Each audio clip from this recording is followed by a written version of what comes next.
मरहबा collection, एक ही छत के नीचे फैशन का सारा सामान। मरहबा कलेक्शन में उम्दा क्वालिटी के कपड़ों के अलावा shoes, ladies fancy chappal, gents chappal and hosiery items वगैरह भी मिलेंगे। हमारा पता याद रखें, Jamhoor high school main road, Zaitoon Hajin मस्जिद के पास, मालदा चौक, मालेगांव। देखिए, आज हम लोग यहाँ धुलिया आए हैं। ऑल इंडिया मोमिन कॉन्फ्रेंस जो है बहुत पुरानी तंजीम है और पूरे हिंदुस्तान में इसकी शाखाएं हैं हर स्टेट के अंदर।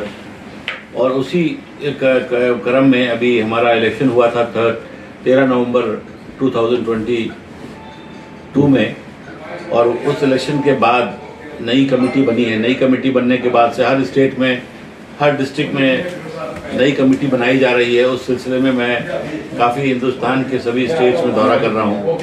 अभी महाराष्ट्र भी आए हैं, धुलिया, मालेगांव, नासिक, अभी शाह, और आगे भी जो है नेक्स्ट विजिट में हमारा पूरा मराठवाड़ा, बीड, जालना, परभनी, नांदेड़, ये सब हमको कवर करना है। तो वो एक मोमिन कॉन्फ्रेंस को, इसकी मेंबरशिप, इसको और मजबूत करने की ज़रूरत है। कई स्टेट में, जैसे मैं झारखंड में आपको दावे के साथ कहता हूँ कि हमारी ऑर्गेनाइजेशन इतनी स्ट्रांग है कि इतनी कोई पॉलिटिकल पार्टी भी वेल ऑर्गेनाइज नहीं है। हम पॉलिटिकल पार्टी तो नहीं है, लेकिन हमारी अभी जो वहाँ लोकल इलेक्शन हुआ, उस लोकल इलेक्शन में 660 सीटों में लगभग 275 अंसारी बरादरी के लोग जीते हैं, क्योंकि हम लोगों ने मतलब सभी पंचायत चेयरमैन और ये सब लेकर करके। तो उस तरह से हम चाहते हैं कि हर स्टेट के अंदर, हर डिस्ट्रिक्ट के अंदर हम अगर मजबूती से एक होकर करके लड़ाई लड़ेंगे तो इंशाल्लाह हमारी नुमाइंदगी हर जगह, कॉरपोरेशन से लेके असेंबली से लेके पार्लियामेंट में बढ़ेगी। और जब तक हमारी नुमाइंदगी पॉलिटिकल कॉरिडोर में, पॉलिटिकल पावर कॉरिडोर में नहीं बढ़ेगी, हम अपने लोगों के लिए बहुत अच्छा काम या बहुत ज़्यादा मदद नहीं कर पाएंगे, चूँकि बिकॉज ऑफ पॉसिटी ऑफ फंड, पैसे की भी कमी होती है, रिसोर्सेज की भी कमी होती है। जब तक हम सरकार के अंदर और पावर कॉरिडोर के अंदर नहीं जाएंगे तो बरादरी का बहुत सारा मसाइल हैं, जो बहुत सारी पॉलिसीज़ हैं, जैसे बुनकरों की पॉलिसी, आर्टिशंस की पॉलिसी, अंसारियों की स्कॉलरशिप, बच्चों की पढ़ाई की स्कॉलरशिप की पॉलिसी, ये सारे असेंबली और पार्लियामेंट में पास होते हैं। और वहाँ पे हमारे नुमाइंदे नहीं होने की वजह से बहुत सारी सरकार जानकारी के बिना, और बिना मतलब उनको चूँकि जानकारी नहीं है, बहुत सारे हम लोगों को उससे महरूम रहना पड़ता है। तो उस चीज़ को अगर हम अंदर, उसके अंदर जाएंगे, पार्लियामेंट असेंबली के अंदर, तो हम पॉलिसी को बदलने में मदद करेंगे सरकार की, और सरकार से जो हम चाहते हैं वो हम ले सकते हैं। तो इसलिए हम इसको मजबूत करने के लिए मोमिन कॉन्फ्रेंस को, और हमारे साथ दिल्ली से ऑल इंडिया मोमिन कॉन्फ्रेंस के नेशनल सेक्रेटरी मुजीब खालिक साहब भी आए हैं और काफ़ी एक्टिव हैं, बहुत एक्टिव हैं वहाँ पे माशाल्लाह। इनके वालिद साहब भी मोमिन कॉन्फ्रेंस के मुझसे पहले सदर थे। तो ये पूरी टीम जो हमारी है, इसमें बहुत अच्छे लोग हैं, पढ़े लिखे हैं। हमारे सेक्रेटरी जनरल भी जो हैं वो अभी गवर्नमेंट, आपको मैं बता दूं कि गवर्नमेंट ऑफ इंडिया के रिटायर्ड डिप्टी सेक्रेटरी तो हैं ही होम मिनिस्ट्री से।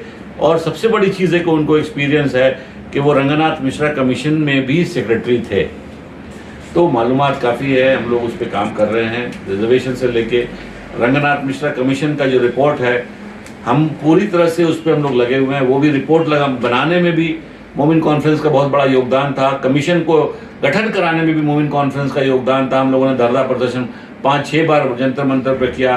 मैडम सोनिया गांधी से, मनमोहन सिंह जी से बात की, फिर उन्होंने कमीशन का गठन किया। उस कमीशन में भी हम 5-6 बार पेश हुए और हम लोगों ने अपनी बात रखी।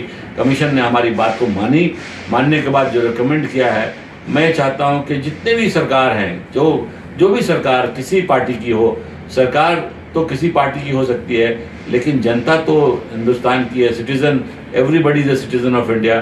तो इस नाते कोई भी सरकार को हम चाहते हैं, इवन बीजेपी की सरकार है, हम लोग चाहते हैं कि रंगनाथ मिश्रा कमीशन के रिकमेंडेशन को लागू करे।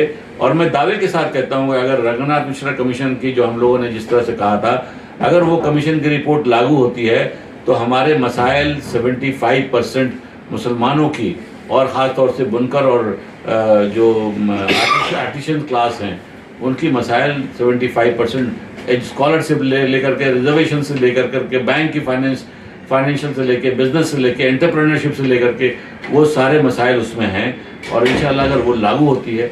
लेकिन अफसोस इस बात का है कि ये सरकार अभी वो रंगनाथ मिश्रा कमीशन को नेगेट करने पे लगी है, उसको अपोजिट डायरेक्शन में ले जाने के लिए उसको बिल्कुल वॉशअप करने के लिए लगी है। नई एक कमीशन उन्होंने गठन की जिसमें वो जस्टिस उनको बुलाया, एक चीफ जस्टिस ऑफ इंडिया जो थे उनको बनाया है ताकि वो भी इस रिपोर्ट के, रंगनाथ मिश्रा रिपोर्ट के खिलाफ कोई रिपोर्ट दे दें और ये कहें कि साहब नहीं, इनको नहीं मिलना चाहिए।